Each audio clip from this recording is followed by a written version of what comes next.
Hey guys, this is Derek from Pacific Coast Auto, and here we are in the Yokohama port instead of our lot, shooting a report here of a R32 Skyline GTR. This video is a little bit weird for a couple of reasons. Number one is because I'm shooting it here at the port, and I'll tell you about that in a second. But secondly, I'm shooting this one on my iPhone because stupid me forgot to bring a memory card with me, and my backups fell out of my camera bag when I went driving in the mountains, and so that's kind of dumb of me. I always have some backup memory cards in case I forget one of my big good ones, but not this time.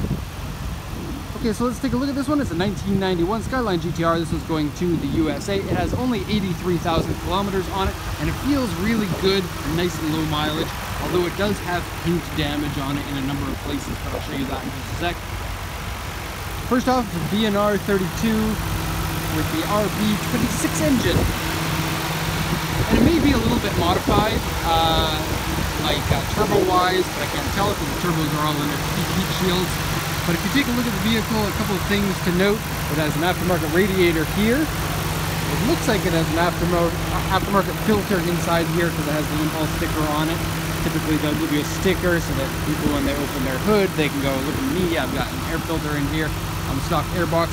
The stock airbox is actually pretty good and keeps it a little bit quiet, which is good because the RB26 engine is so noisy, as you can probably hear right now. So the engine running condition is excellent. It's missing the cover here that goes over top of the coil packs. But some people do that to keep their coil packs nice and cool. And so that could have been on purpose. There's no rust or anything on the strut towers here. On the other side, actually no rust anywhere on the vehicle, and so that's good. Cam cover here has been polished, so it looks really cool. It's usually painted black. And this intake plenum is usually peeling. No peeling on here, that's good. This has been polished. This one here is the throttle body actuator, and take a look. 1, 2, 3, 4, 5, 6 individual throttle bodies with 2 arms. Very cool. Also, the intercooler piping has been polished as well. And Nismo strut tower bar, including the original Nismo logo. That's what it used to look like until like mid-90s, maybe 94 or something. Okay, gonna close the hood of the engine bay here. Coolant and oil both look in tip-top shape, and the engine runs really good for a GTR. And since I usually don't shoot these videos on an iPhone, I'm not sure how this video is going to sound. Usually I shoot on a nice cool camera over here. This is a little bit insider information. This is the camera that I usually use for it, and has batteries but no memory card today. It's a OMD EM5 Mark II, and then I got a Panasonic 12 to 35 f2.8 lens on it for you camera nerds. Okay, wow, you got to step way back for this. Wow. Okay, so there's the car. Let's go over the auction sheet now. Have a look at that.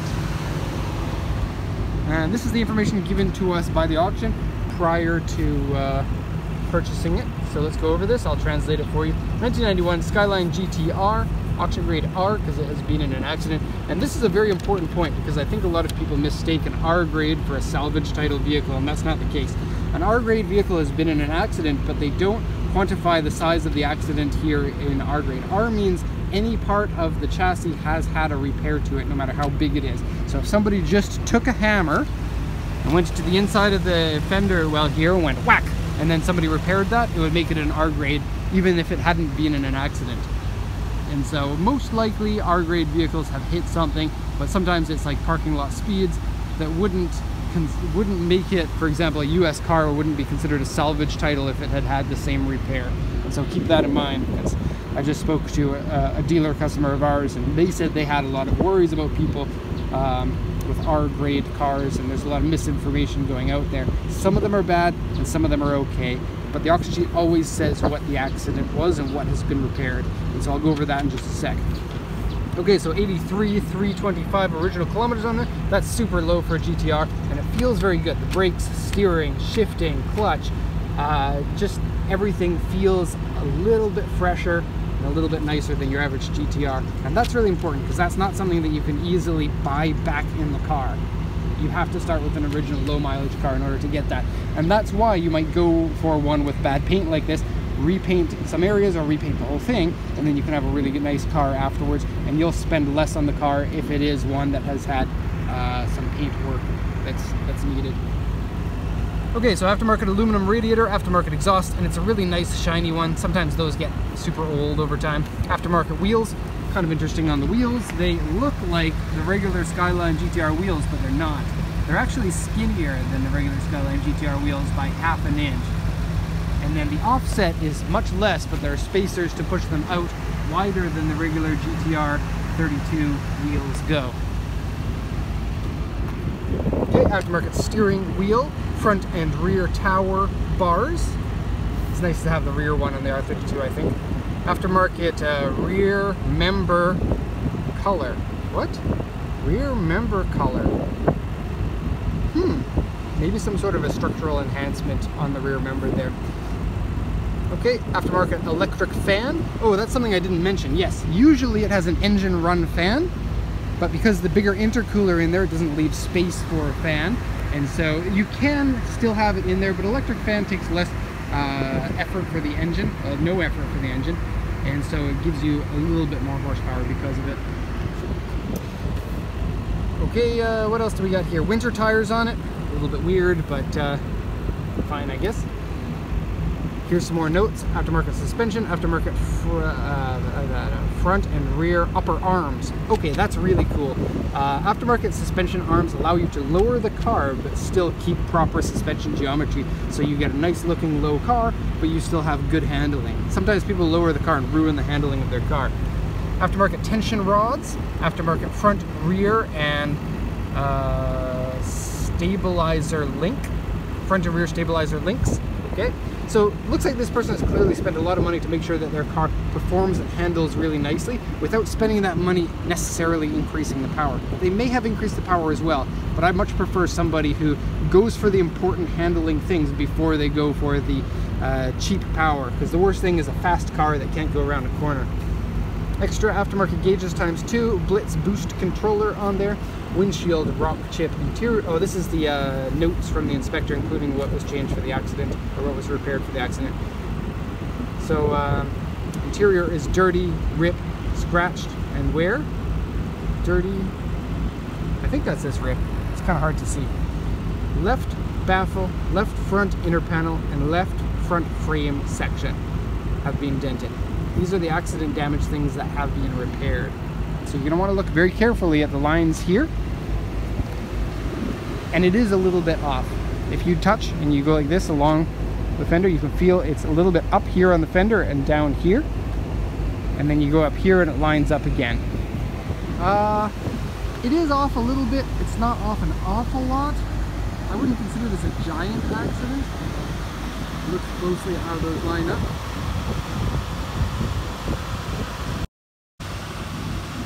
Okay, you're gonna have to stitch together that video. I'm taking this on the iPhone and I got a phone call. Okay, so we'll get back to that in just a sec. We're gonna go over this a little bit more. Rear spoiler paint fade. Dashboard is ripped. Door mirror trim has screw holes. No, right door trim has screw holes. Horn button is missing and dashboard is ripped. They wrote that twice. I don't know why. Probably just a mistake on the auction part. Various scratches, dents, and repairs. Wheels scratched. Door mirror scratched. And then over here on the auction sheet, paint marks on the front bumper. The front lip has been repainted black. It's supposed to be gray.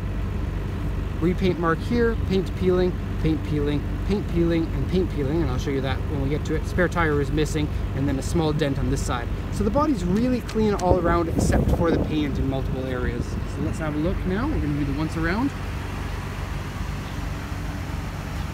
We have to stand way back for the iPhone, so this is going to be a little bit weird.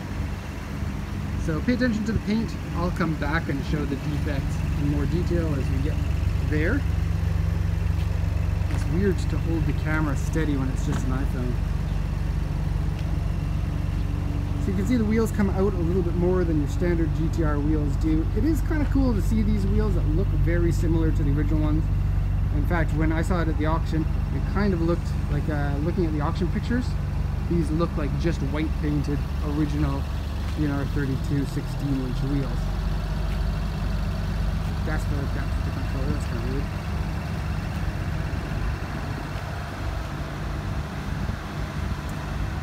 Yeah, hard to hold the phone steady. Okay, so good things. We have a Nismo front bumper. You get the extra ducts there for your intercooler. Oh, and that electric fan is noisy. You also get N1 headlights. This is awesome. There are headlights that look very similar to this that come on the non-GTRs. But the GTRs, when you get these headlights, you'll take a look inside here. There's a bracket that attaches to the grille that's different from the Skyline GTST lights. These are high-end lights. They're kind of the racing version of the headlights used for the homologation version of the GTR, and they are brighter and lighter than your regular lights. And plastic instead of glass. Plastic? Are they? No, they're glass. Anyways, they're cool and people like them. You also have Nismo front garnish on the hood that allows more air to go into the intercooler and radiator, or just the radiator, not the intercooler. You also have Nismo side spats, or side skirt. And doesn't have the Nismo underspoiler. This spoiler is the original GTR one, and then the Nismo one used to be on here because you can see that the paint is a little bit different, like glue marks were on here. And it's another under one that sits like right here. It's not on there. Okay, cool aftermarket exhaust. It sounds really nice. Okay, so defects. We have a third brake light. That's a little bit weird. It's underneath there, attached on here. Nismo sticker. This one says my company name, or it says Coast on it. Pacific Coast Auto. So these are the markings that you'll get on your car when it ships. Kind of fun to see that in a video like this because you don't usually get to when they're at my lot. The mileage has been checked by a third party and verified, and then you get a sticker here on the dashboard. You can kind of see it says odometer verified, and then you can look online to prove that. A lot of the dealers like to get that so when they sell the car they know that the mileage is correct. The people who roll back the odometers are almost exclusively the exporters. And so you have to be really careful about that. Very rare to accidentally buy one at the auction with unknown mileage, and if you do get that, then you can return the vehicle. But usually the mileage rollbacks happen from the exporters or the importers, so do be careful. Okay, so the body sides, no dents, very good, but bad paint in a number of places. The front lip has some bad paint. You also have bad paint over here and here. The roof, something else used to be attached to the roof. You can see there was some sort of a wire that was taped onto the roof. I don't know what that would have been. Some of the back bumper here, on the back section here, and the back fender. So it's going to need a lot of paint work, but it's nice that that's really the only problem here. Ready. Trust products are designed and manufactured for superior quality and performance. That's very nice of them to do that. Okay, there was something, oh yeah, this has been some sort of rubber has been put on the cracking of this and this, but it's good that they attended to that before it became a serious problem. Aftermarket speakers in the back. Let's go inside. This video is going to be longer than usual, I suppose. Oh, here's something cool. I was just talking to someone the other day about this. This plastic that's on here almost always breaks off, and this is a very rare occurrence to see it on there. And the door feels so nice to close because usually it'll do a little shake when it closes because that plastic is worn off. But with it on there, it closes nicer. Cool. Speakers on the front have been removed. There's also like this sound deadening material that was been installed in here as well. And then that screen is inside the car. I put it underneath the seat there. You have some fake carbon fiber look in here and a bit of sagginess in the fabric there. Here's the screw holes that were put onto here. What this is, and over there, same thing. There's a pad that you can get that sticks onto here. It's made by Nissan actually, and it's for when you go around a corner quickly. It kind of makes sure your knee doesn't hit this and get hurt. It's like a soft pad that you can rest your leg against. Kind of a cool thing. It is an initial D if you watch that. I think that the dad Bunta gets those for his car because the car performs so well you can't help but get hurt legs or something like that. Seats are in good shape. There is a little bit of pilling on the bottom piece. See that? Otherwise it's good, no rips in it. Here's the aftermarket steering wheel, and it's extended closer to the driver than usual. So I think that's good. When you're racing, you want the steering wheel to be closer than most people cruise around in. Okay, so we have water temp there, and we have oil pressure there. 447 kilometers at the time of this. AC works. Shifting, I guess everything mechanically does work. We have a little bit of deformation around the vents, but the vents aren't cracked or broken. And then the dashboard is bubbling in the regular place, and up here in the other regular place as well. Almost all of them are like that. Very, very, very, very, very rare to find one that's not like that. Shift knob's been replaced. I've got another video of the inside of this, so I'm not going to go into too much detail about it. I'm just going to kind of show you. Carports are in pretty good shape. Spring, that's weird. And used to be a racing harness on there. Open it up. Good back seat. Close. LED light installed up there. And no horn button. Wah wah. Okay, it doesn't smell bad inside. No smell of mold or cigarettes or anything like that.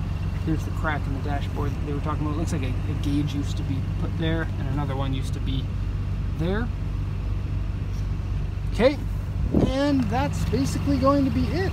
I can stop recording the video on my iPhone, which is really weird for me. Having done several thousand of these walkarounds now, weird to do them with my iPhone. The first one that I ever did, actually, we did on a little point-and-shoot camera before you could do videos on phones. So it's kind of funny to see me now. Oh, I don't have my camera. I don't have to skip on the report today. I can just do it on my phone.